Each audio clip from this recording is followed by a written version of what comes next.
Hello, and welcome to episode 66 of the Follow Mechanical Turks project. So where we are now is finishing up the second research product. Really, there are only some revisions to be made to the conclusion. Should be ready to go otherwise. Yeah. And we might talk today about some material that Nathaniel has that you think might bridge the second and third product. Is that correct? Yeah, it was kind of came out of not rethinking, but revising that conclusion a little bit so that it gestured towards other possibilities and then reflected back on where we started. And then I was on a panel at the Society for Literature, Science, and the Arts, SALSA, they call it. Yeah, I had to in classic style, I agreed to be on a panel, and then the weeks before I had to go, I needed something to actually, talk about. And then, as we mentioned, I think on the last episode, at this point, entirely ludicrous and false allegations of the chess master having some sort of vibrating sex toy letting him know how to play, which was then followed shortly by a similar allegation being made in the world of poker, that I opened up with those as an interesting reversal of the mechanical Turk, right? This whole play of the mechanical Turk is a pretend machine with a human being inside of it.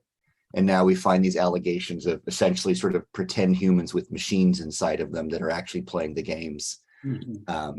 And then using that to kind of talk through some of the issues I think that were raised by this. So one of the things that had just come out too was, and I think we talked about this last episode as well, Stephen Johnson had a long piece in the New York Times Magazine about GPT-3, and kind of just where it's at and kind of the questions that get raised.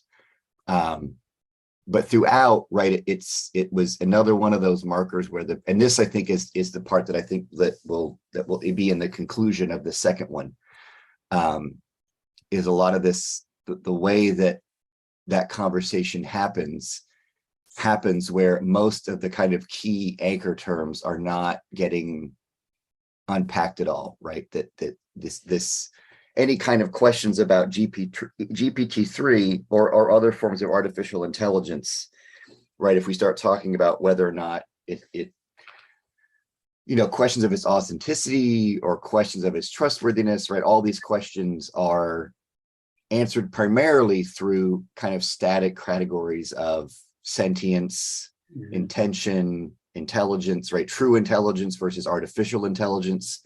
Right. It even struck me reading that right, even the phrase artificial intelligence already kind of has a Platonic bent to it. In fact, the joke I made in my talk, because backing up, right? So at the end of this Johnson article, he actually lays out these questions about if GPT-3 and things like it are going to now be a part of our daily existence, right? How do we train them to be good citizens? And how do we train them so that they do right thinking? And basically I'm like, oh, this is just Quintilian over again. Right? Like the questions about rhetoric were always its authenticity, right? Whether it was grounded in real things. And the only way that you could ever evaluate the goodness of rhetoric is with reference to some kind of ideal form that you could measure it against. And so these parallels started jumping off, right? And at one point in the paper, my favorite bit personally, right, is in light of this, that you could, for the last couple thousand years, just refer to rhetoric as artificial philosophy, right? This notion of it's a kind of enterprise that's unmoored from any kind of legitimating static categories. And so it was thinking through sort of the question that we've been not struggling with, but thinking through, right? What does rhetoric offer to this whole conversation? And I think beyond the kind of attention to language, which we did in the first one, the kind of relational ethnographic approach of the second one, right, where we start talking about multiple readabilities. That there's also, I think, the kind of question of the way that issues of trust and suspicion and authenticity, right, permeate this whole conversation, right? That right, is the Mechanical Turk really an automaton? Is Kasparov really playing Deep Blue, or is there still a chess master inside the computer making these human-like moves? And then now we see the flip, right? The idea of suspicion or trustworthiness sort of surrounding these questions of artificial intelligence. And it struck me, particularly after reading that Stephen Johnson piece, that these are like these sort of questions are rhetoric's bread and butter, right? I mean, I'm thinking of Richard Lanham's piece, The Q Question. It's basically the Q questions now being posed to artificial intelligence. And as with most of the history of the Q question, as Lanham traces, they keep lapsing back into Platonism, and they keep providing answers that aren't particularly helpful, because the very terms they need to be thinking through are the terms they want to use as the ruler for these things.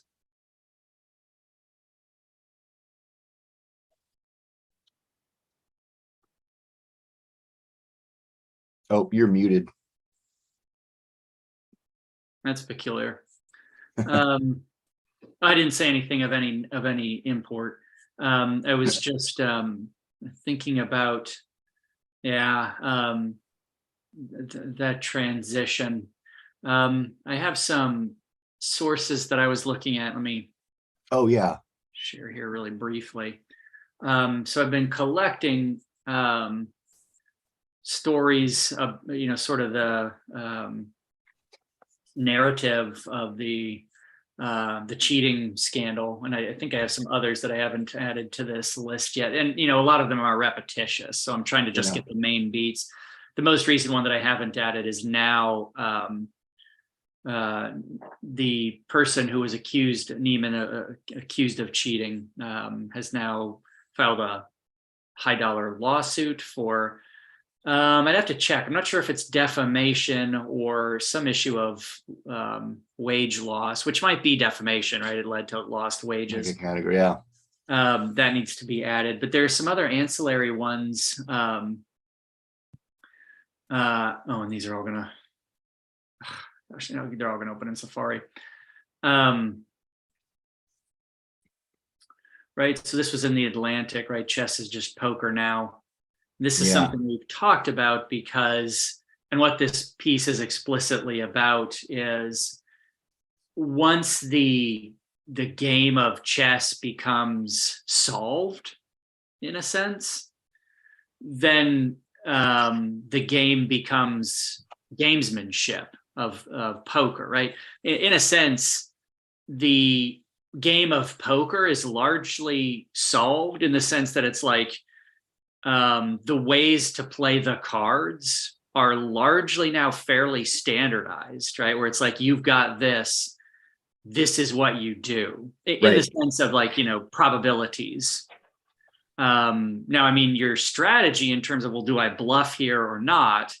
That is still to an extent open, although as we saw with a kind of parallel cheating scandal that happened at the same time as, or it was right on the heels of the chess one. I'm referring to here is the one in poker.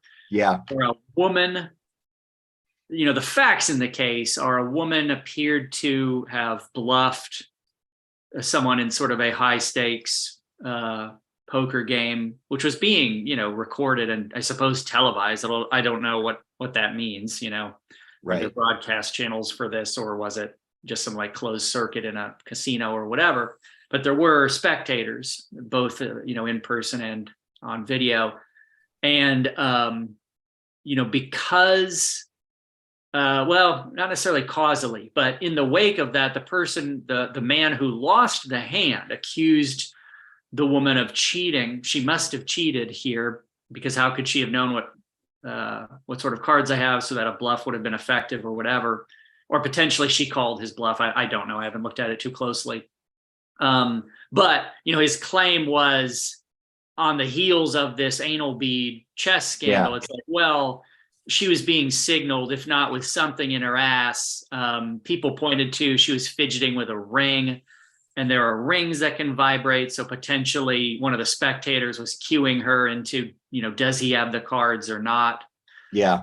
What's interesting here and how it ties to this is that the game of poker, as is, largely transmitted in its popular understanding, is the game is gamesmanship. The game is not playing the cards, right? Because the cards have been solved. Yeah. It's like, to the degree that, this guy's attack here was like, there's no reason why she would have done this in this scenario, which is interesting because it's like, well, then what is poker? If you don't throw in an occasional, like, you shouldn't have bluffed here because you had nothing and you had no way of knowing. It's like, that isn't that what the game is, sir? It's like, yeah, you're supposed to be putting people on their heels. I sent you a link to a piece in New York Times about AI and poker. And what's really interesting is, and probably I think this is a fallout of that, is that a lot of poker players, it's also changed what cheating is. So a lot of what poker players will do is they have these computer programs, and after they play, they will go and enter all their moves into this computer, and it will tell them how close they got to playing a perfect game. No, of course. I do have an account, but I have to take the moment to log in. Anyway, go ahead. But the idea is that now a lot of these players, even if they're not in that moment of, they are essentially, it's one of those things where if you look at like professional athletes, right? Well, you may not be on steroids, but you have now engaged in a kind of physical training of your body that was unheard of 30 years ago. So these poker players are essentially playing iteration upon iteration of the same game over again. And so even if they're not like augmented in the moment of playing, they have just rewired their whole style of play by playing with these. And I forget, I like the word, what these programs are actually called is also a pretty interesting game. And there's a parallel in chess where people will put their chess moves in, and people say, I practice against chess computers and that kind of thing. Yeah, but it's called, in poker, it's called solver. So they solve, right? It's the notion that it's been, right, as you're pointing out, solved. So it's kind of even changed the boundaries of cheating, because even if someone doesn't have like a anal bead telling them how to play, their style of play is already saturated with artificial intelligence. Right. Because that's how they've trained themselves to play. And there's something about, as this article also pointed out, right, that what is it about, and this goes all the way back to the Mechanical Turk, right, and chess being this gold standard of artificial intelligence, right, that we've trained artificial intelligence on games that are essentially solvable, and now they try to do language which is not solvable in the way that chess or poker is, right? There's no, right, I mean, a cursory reading of Derrida, right, there's no dictionary that finally settles language in the way that there probably is one that settles poker or even chess.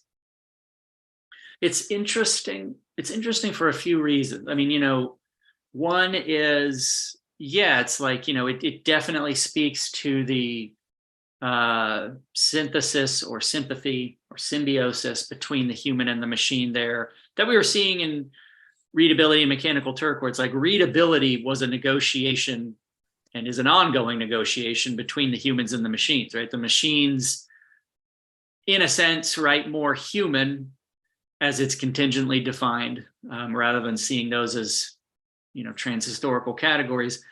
And the humans are writing more machine-like. And you see that even in the first product with very, I think, readily accessible concrete examples like handwriting, right? Where it's like, machine readable means, like machine printed. And so our handwriting becomes scannable by machines, right? So it's like there's a growing together of human and machine in terms of readability, but also the notion of like what the tasks of poker and chess are.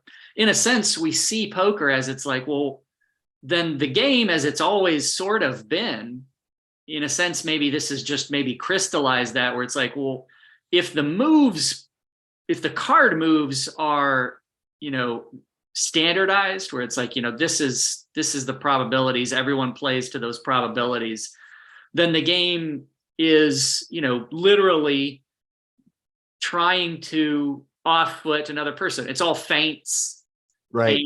and bluffs, and trying to read those, right? I mean, you know, there are, in sort of like the popular fiction of like things like rounders, I think, right, where it's like, I'll play you without even looking at my cards, because all I really need to know is your Oh, position based on your body, right? It's like, and there's sort of in popular fiction, you know, that's it. It's like, I'm gonna off foot you by, I'm not even gonna look at my cards, because what I have is irrelevant. All I need to know is your posture, right? Are you yeah. bullshitting or not? Are you strong or not? So all I really know is your positioning, and I'm still going to beat you that way, because that's what the game actually is. It's not what the cards say. It's my read of your strength, right? Yeah. Well, and that gets us back to telling in some Yeah, really cool exactly. Well, ways. see, and that's what the notes say is, right, the result is that telling has become more significant in chess now, aligning it with poker, right? Because we see this Yeah. interesting thing where it's like, we know poker is reading tells. Chess, and see, this came up. Like, people were saying, how can you cheat in chess? Like, there's no way to cheat in chess. Everyone knows what the fucking chessboard is, right? Right. And we made a footnote about that, where it's like, cheating in chess and telling in chess, right? Because telling in poker is ostensibly tipping information, Right. right? Whereas in chess, the information is available to everyone. The board is there, right? There is Right. no information. Right. I Telling, know, I know what your hand is, in yes, other everyone words. knows what everybody's hand is. It's right Yeah. there. So it's like, how can you tip information? How can you tell in chess? It's like, well, you're not revealing the information of the board. You're revealing information about intent or Yeah. strategy, Yeah. right? And so there's this Atlantic article that's kind of interesting and, in a sense, sort of pejorative about, well, what we're losing with it's just becoming bluff and reads like Yeah. poker. It's not the, you know, refined game of chess anymore. And it's kind of an interesting take Yeah. and relevant to what we're talking about, where it's like, yeah, but I mean, you You know, you've you've made it rhetorical as opposed to philosophical in a yeah, rough kind of way. You're no or you longer know, playing with like ideal forms. You're yeah, playing with all the things that yeah, ruin well, them or and make them. you know, the sort of the, you know, simmering underneath this is like, um playing like a human versus playing like a machine, right? And you know, there's some other sources I have here, about, let me see, um 10 moves that chess machines still don't understand in chess, right? Where it's like, it's within the rules of chess, and it's playing the game, um you know, in a sense, like there's still this notion of like the right way to play, the Yeah. human way to play versus the chess robot way to play. And so there is this kind of, you know, it's positioned as a loss, where it's like, well, now everything is just trying to bully your opponent and that kind of thing, and it's seen as like dirty. Yeah. And it's interesting and relevant to what we're doing, and it's like, because at that point, yeah, it's like, it's all politics. It's not the Right. fanciness of the game, it's all just politics now. Yeah. It's not math anymore. It's Yeah, yeah. You've made it. Why'd you make this game into a game? Which is actually interesting because now, that Lanham article, I mean, he talks quite a bit about games in that piece. in what, Q question? Yeah. The idea of gaming as a not gaming, but gaming, not yeah, but in a similar way, right? In many ways, it's you could make the case non-pejoratively that they're actually games again now. Right. Yeah, and here are some of those, right? um Under the chess machine is a monster because it blurs our lines. There are these articles here, like 10 positions chess engines just don't understand, right? researchers build an AI that plays chess like a person, not a supercomputer. You can, I mean, it's just overt, the sort of Platonic or Enlightenment notions of yes, but, or Kang's like goalpost moving, right? Yeah. Where it's like, yes, but they still aren't actual chess players because they don't understand these 10 magic moves that are magic because only we understand them, right? I mean, it's using, Right. it's, you know, kind of literally is the measure of all things. Well, no, these are the good ones because they're the ones we don't do, right? Yeah. They're just the 10 that are just, they were left over. It's not as if they were identified as important and then the computer couldn't Right. do it. Yeah. These are all, this is Kang's point, right? These are all these are all ad hoc articulations of the human. These are the ones they can't do, therefore they're the right ones. Because yeah, I mean, the human it's like, being is the it's human always being is built essentially the into, ontological miscellaneous bin. yeah. And I mean, that's what we're using then as, because it's not, if this even makes sense, purely descriptive, it's also ethical, where it's, you know, I mean, built into the definition of that machines can't understand this is, and therefore they're not real chess players, you know. The game is kind of fixed in a sense that it's like, whatever it is that we do is the de facto right way to do it. Right. Yep. No, and that's shot through in all of these pieces, right? Like we're the gold standard, even though as you're reading this article going, this is, you know, human beings are it's also kind of, it's not just the kind of human gold standard, right? I think because it's chess and poker, it's also the kind of rational economic model, because you're also looking at this going, I don't know any human being that meets this category either. Right? Like, aren't we worried that GP3 will be susceptible to propaganda? I mean, fuck, that seems to make it uniquely human.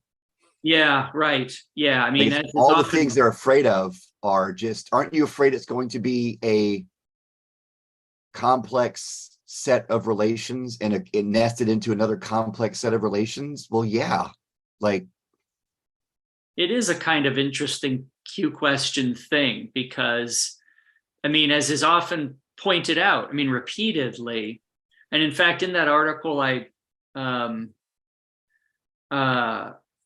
pointed out, sorry, let me just pull it up.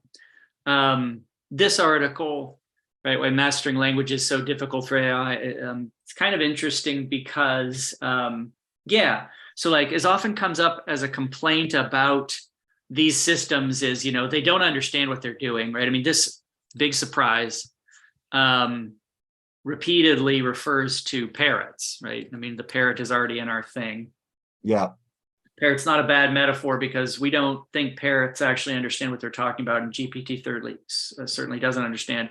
I mean, as is pointed out here, it's like these things don't understand. They are utterly beholden to their training corpus, right? And so this is often brought up where they're like, so if you trained it on, you know, YouTube comments, you get this monstrous racism and sexism, and that's why you can't. And as it points out here, it's like, I suppose if you ask who the president, I mean, to me, this is an interesting case.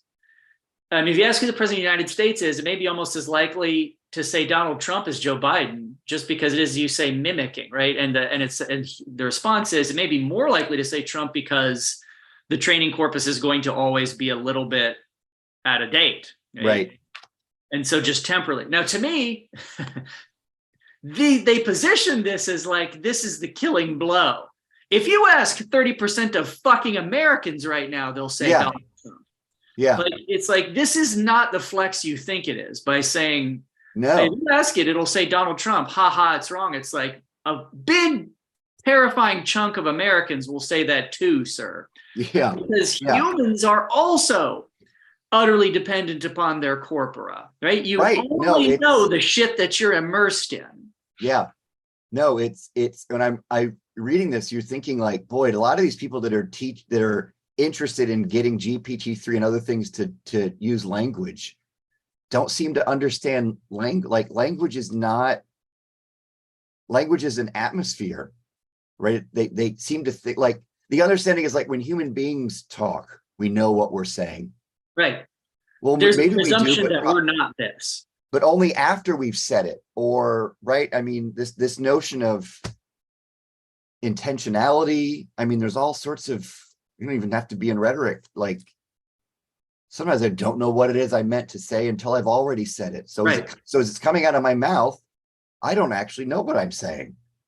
And that's something like I point out with students when we sort of talk about, is writing transcription or is it epistemological, right? I mean, something that is a thread of rhetoric.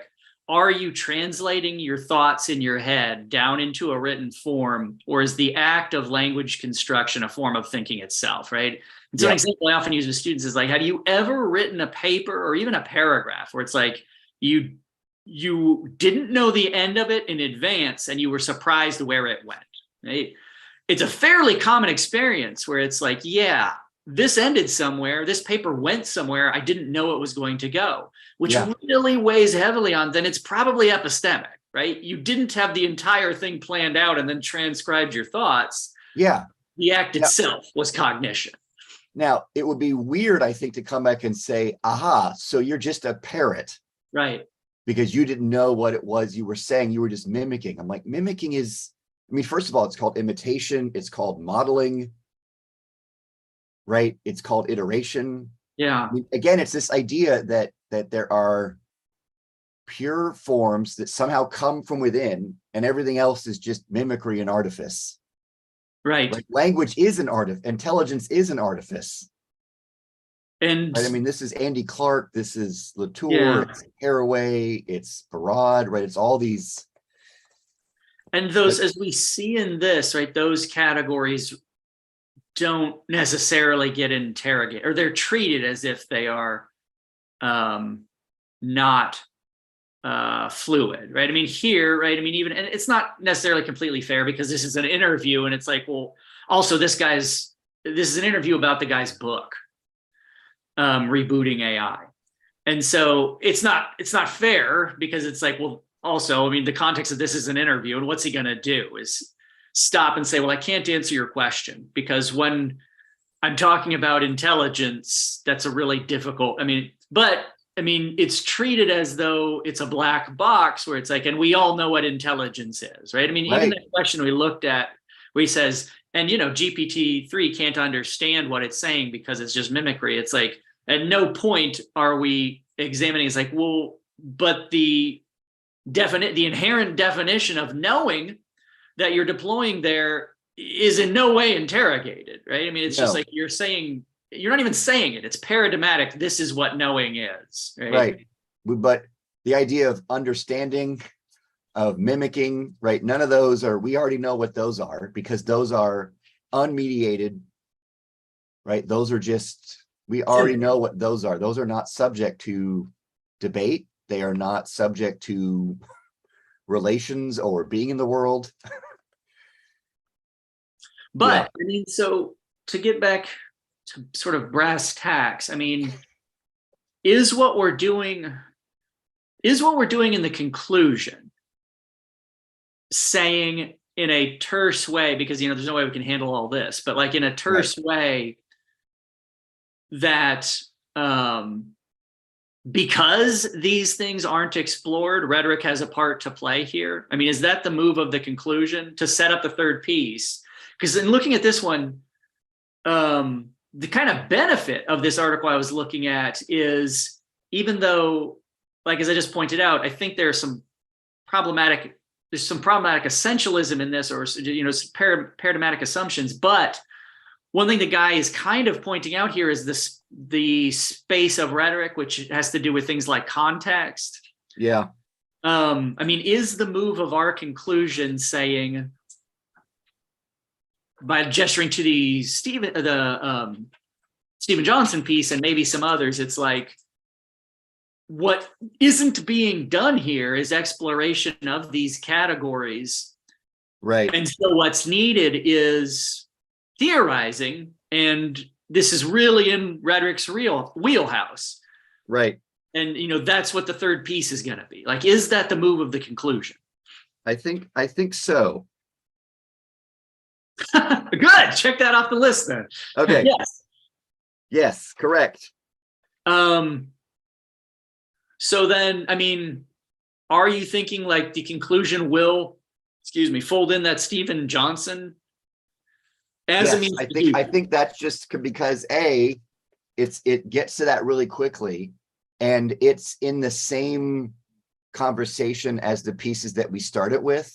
So it's not adding anything new. It's just another iteration of articles about this phenomenon. And so we're just returning to another one that's of a kind with the ones that we start the piece with. So it doesn't Okay. really feel like we're adding right Yeah. late in the game, adding something new.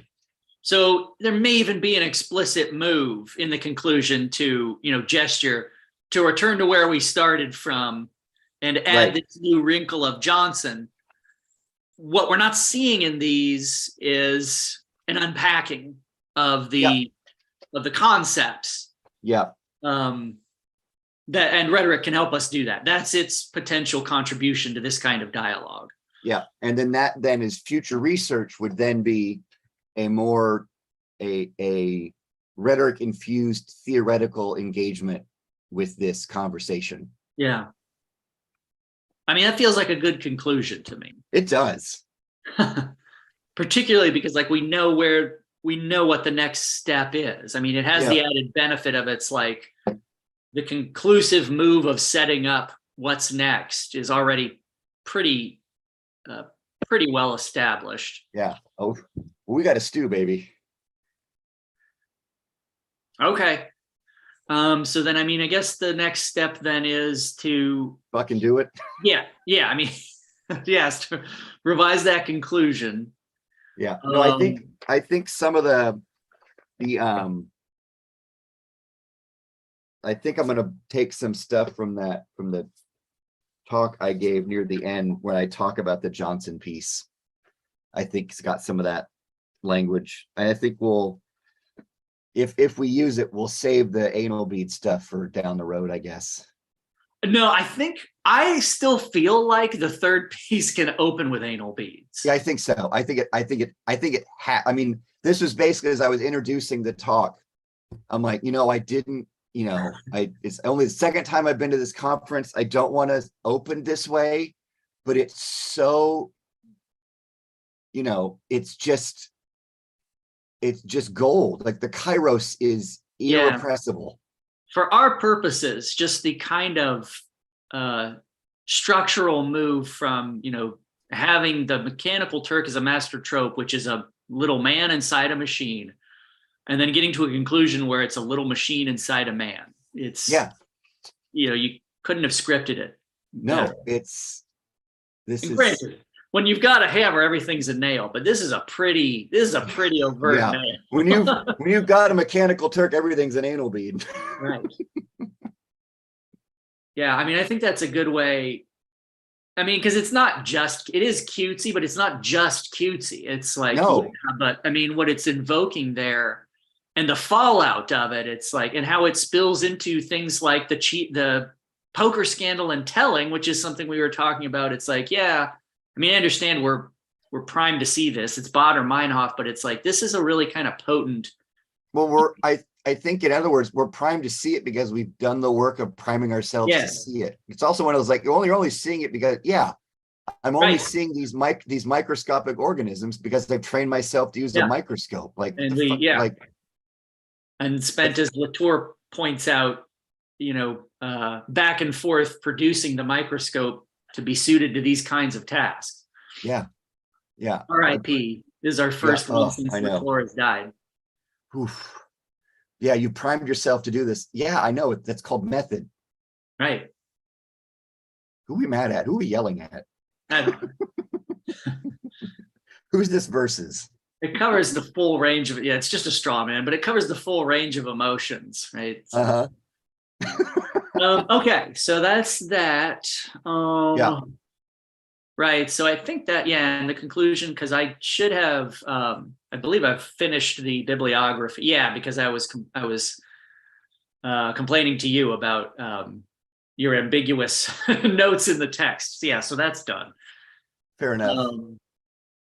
I think that's it. Yeah, and then I mean, there's just work of dicing up the sections and uploading it to.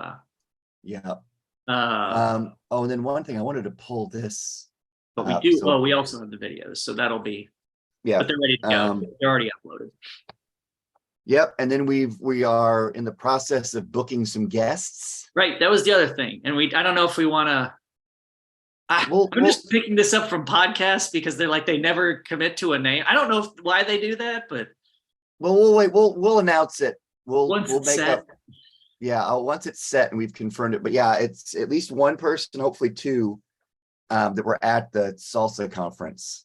Because I actually think this is that after having gone, I went there once in Toronto pre-COVID and then went back. And I think it's actually a really great venue for this. There was a talk I went to that was sort of about kind of Turk work, not really, but adjacent. It was building algorithms that could use construction cranes to monitor construction workers and the way that it would organize their tasks, what it counted as work. And so it could categorize them as like very active, moderately active, and not active. And like taking a drink of water and wiping away perspiration was considered not active, right? But you could start to see that the question I ask is, right, it's similar to Mechanical Turks, right? It's in its giving of labels, it's also then restructuring that labor itself, right? It isn't just surveilling, but it's also cultivating labor. So there was just some interesting things. So I'm hoping to follow up with some more of those folks, and particularly because there's some theoretical approaches, but there was lots of people that do like media art and art practice. And I thought that could be interesting for that third piece as well. So yeah. Yeah. And we did get an email, I guess this morning, right, from one of the guests that said a date looks good. So yeah, definitely folding in some new guests, particularly folks that may have something particularly to contribute to the third piece. Yeah. And I think it's also kind of, it was interesting that as we made this more explicit move in the second piece, particularly thinking in the conclusion of like what rhetoric has to offer, it was interesting to be thinking about that at a conference that pulls together innumerable disciplines and methods. And so it kind of got me thinking about the additional important move of making that, because I think it will broaden the audience for this as well. So I think in attention to what we're bringing in particular, because that was something I was sort of implicitly doing. So towards the end of the piece, I was like, well, this is rhetoric's thing. Like, this is our bag. So so that was kind of just interesting. And so I would, not even selfishly, but like to bring on some guests that allow us to further weasel our way into this conversation as rhetoric people. So but yeah, that's always kind of an interesting concern. I particularly like as we're moving into a theoretical piece, and the previous ones have been a lot more kind of they've articulated method in a fairly crisp fashion, despite their flaws because of our inexperience. But they have essentially dedicated method sections where it's pointing these out. When you get to sort of theoretical papers, often method is not an explicit piece, right? It's just, we do this. And so it's always kind of made me think about what is the method involved in theoretical pieces. I think, and there's got to be work on this, but I think, primarily what you're doing is either inductive or deductive reasoning, where either inductively, here are some things, some observations, and there must be an overriding principle, i.e. a theory that explains what we're seeing, or deductive, here are things that are so, and therefore this other thing must be so, right? I think that's the method that underpins theory crafting, but yeah, potentially. Although I like Casey Boyle's notion of that he gets from Simondon of transduction. So it's how do you that each that you're re-articulating something about it, and so giving it a new form. So it's so rather than induction or deduction, right? The method, and this is I think mostly borrowing from Casey because we had these conversations too. That right, the method of theory is kind of like the lit review, right? You're just reading this along and through other things. And so you're in that moving along or through those other theoretical texts, right? You're kind of transducing the thing that you're working on and trying to give it a form because it doesn't pre-exist, right? You're not using theory to articulate an idea you already have. You're using theory to kind of transduce a particular version of the idea that you're having, and your method is then your apparatus is other texts, right? That the method of theory is reading. Yeah, I'm not familiar with that concept. I'd have to. Yeah, it's a really useful. I increasingly that's just my way of thinking about. I even think about it now. And Casey, it's in his post-human practice book, and he's largely thinking about in the context he's using it that I find particularly compelling is in the context of pedagogy, that rather than transfer, it's transduction is what we're doing. We're not taking knowledge and transferring it from one domain to the next. We are transducing it. And so each time it's given a form, it's a new, right? So transduction, right? The idea of electrical signals move, and then you type on a keyboard, and then the keyboard codes it into, like those are all transductions, and each one is its own kind of version, or the way that sound is transduced or energy is transduced. So it's particularly amenable, I think, to rhetoric, because for rhetoric there's no there that's being moved as a discrete thing. Yeah, it's every instance of it is a instantiation of it. Yeah, and that is something that comes up pedagogically because I will talk to folks about that rhetoric it seems like less primarily like a content discipline, where that kind of notion of collecting content and dumping it into someone is less overt. I mean, it's there, but it's like, we often talk about it as a practice discipline. Yeah. Rather than, I'm shifting content, I'm shifting matter. Yeah. So you just transduce enough, and then you prepare the students to keep transducing. Right. You wouldn't reflect back on what you've done. You would just do it again differently. That's Casey's big thing, right? It's actually kind of informing the class I'm teaching now, where the students they're doing segments. They do serialized writing. And so they do drafts of each segment, but once they turn it in, they don't revise it. They do another one. And so it's the idea that essentially what they're revising is their own practice of making them, not it's an attempt to kind of get it more explicitly transduction. Yeah. What energy do you carry forward into the next thing that you're doing? It's interesting. I haven't, I should read that material.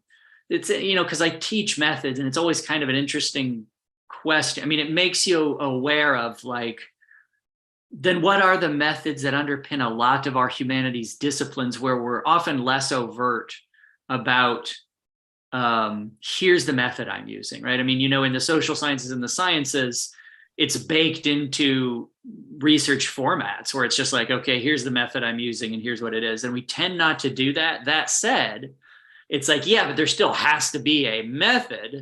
We've got, I mean, it's as I point out to my students, I taught a methods course this summer, and I do this anytime I teach theory. I just go back, like I'm using Aristotle's notion of it, right? When Aristotle writes the any given situation, the ability to see the available means of persuasion. In Greek, he says theoria for see, right? Theory is just a practice of seeing. So it's a practice of spectating. It's a practice of reading. And then you don't apply theory. This is where transduction, you transduce it, right? The method is playing with an idea in various forms, and you primarily do that through reading and writing. The method of theory is reading and writing. It's And and so, right, this is Casey's, right? There's the theory practice, like no, theory is just another practice Right. alongside other kinds of practices. So it's a practice of seeing. But the Greek, there's actually a really great essay by, I forget, Christina Oravec about Aristotle's use of it. And it can mean observation or spectatorship. Of the It's Greek theory he is uses, the concept, of theory, like and the Greek term and the the way word. that it shows up, right? It's linked to the word theater. So Right. it's got Okay. this aspect of performance and spectatorship, but spectatorship isn't just kind of passive observing. So Typical yeah, Greek, where it's Greek, come on, those words. linked to a lot of concepts. Yeah. Yeah. Yeah. And of course, I mean, there's in classical notions of teaching being, aligned with gymnastic and practice, right? Yeah. I mean, Isocrates is pretty explicit about that. I mean, the main thing we do is practice, and book learning is kind of the lowest form of transmission.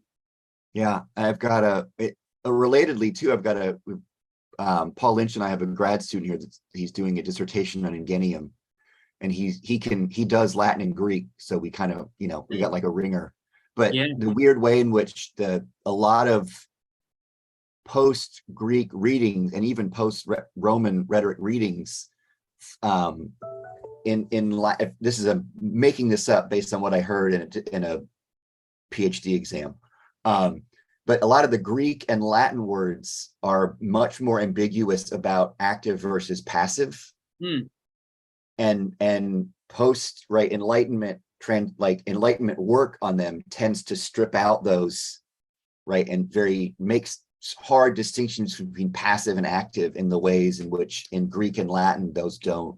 There's much more middle voice in Greek and Latin, and we don't really have right. It's either you're either the object or the subject. There's no, right. It's either being done to you or you're doing it. There's no wiggle room. But for a lot of particularly around Ingenium, a lot of the terms are actually you can't parse them in terms of active or passive. That's interesting. Anyway, it's all Greek to me. I was waiting for that. Yeah. I wasn't going to do it. I was waiting for me to do it. Yeah. You would have the thought, but not do it. Like, no, I don't want to share it. Yeah, it's coming. He's not gonna be able to help himself. Okay. So, yeah, I mean, I guess, yeah, revising the conclusion, and then I can do the work of, chopping it up. Yeah, no, I'll try to get on that right away. Next week, I'm going to Madrid for a week. Oh, nice. I've been to Madrid. It's great. I've never been for work. It's actually for administrative service that I'm doing. So, wow. University service sometimes pays. Yeah. Do you speak any Spanish? No. But my mom is coming along who does. So I'm bringing a Go does. Go does. Yep. That's right. That's I know that because we yeah. That's great. Oh man, I'm gonna tell her that right away. Go does. Well, it's because I sent that text about the poop tube that was in Spanish. Yes. No, but she walked a couple of years ago. She walked the El Camino. Wow. So she's otherwise I would be too. I'm getting to the point now where the idea of traveling abroad, I'm riddled with anxiety. So the idea that I'll be there with someone who speaks Spanish and has been there before is helping me make this work emotionally, definitely. Psychologically. Yeah. But yeah, so I'll have time on the flight and such. So. It was we didn't get to spend a lot of time there. I was there for a conference, but culturally it was really neat. Has a lot of famous museums and art. Yeah, I'm hoping to be able to. They got me where I'm doing workshops and stuff. So 3 days, my calendar's packed, but we'll have the weekend and evenings. So yeah. Okie dokie. So that's the immediate thing, and then scheduling these. Yeah, I think too that these schedules will be good. That they'll be coming in at the time where we're turning to the third one. So I think they'll be nicely inventional. Yeah, nice. Yeah. All right. Okay. I guess that's the gist of it. Yeah. All right. I will talk to you later. All right. Bye. Yeah.